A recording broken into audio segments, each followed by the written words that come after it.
দেবার্ঘ কি দেখে এতটা ভয় পেলো, আর লাস্ট অবধি কি হলো তোমাদের লাস্টে দেখাচ্ছে যে কি হয়েছিল।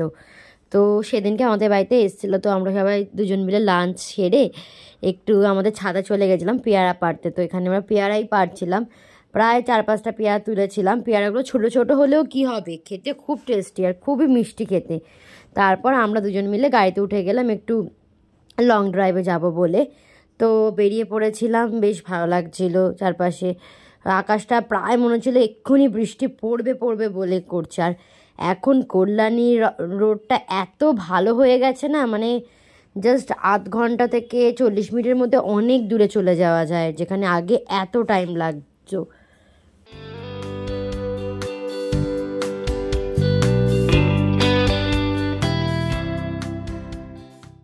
তো রাস্তায় যেতে যেতে আমরা একটা জায়গায় দাঁড়িয়ে পড়লাম যেখানে আনারস পাওয়া যাচ্ছিল। যদিও ও সেদিনকে আমাদের বাড়ির জন্য 2টো আনারস কিনে এনেছিল, তাও এখান থেকে আনারস দেখে আর লোভ সামলাতে না পেরে আমরা আবার দাঁড়িয়ে পড়লাম। একটা গোটা আনারস নিয়েছিলাম, তো সেটাই কাউকে কাটতে বললাম। এখানে আমরা ওয়েট করছিলাম কখন আনারসটা কাটা হবে আর আমরা খাবো। তো এখানে আমি বারবার ব্যাক ক্যামেরা দিয়ে ভিডিও করার চেষ্টা করছিলাম, মানে নতুন শিখছি যাই হোক, তো এটাই চেক করছিলাম। আর বাইরে একটু আস্তে আস্তে ব্লগ করার চেষ্টা করছি, যদিও লজ্জা লাগে তাও। তো তারপর আনারসটা কেটে কাকু প্লাস্টিকে ঢুকিয়ে দিল, আমরা ওটা খেতে খেতে আবার গাড়িতে উঠে পড়লাম।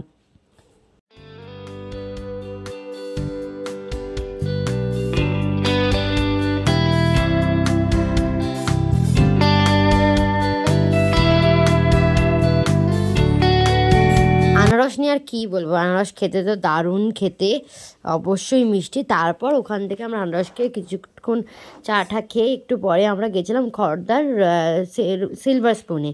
তো ওখানে খাওয়া দাওয়া করে এবার আমরা যখন গাড়িতে উঠেছি, এবার দেবারকে বুঝেছিল, এবার ওর ফট করে হাতের মধ্যে একটা কি লাগে, ও দেখে গাড়ির ভেতরে বাদুড় ঢুকেছে।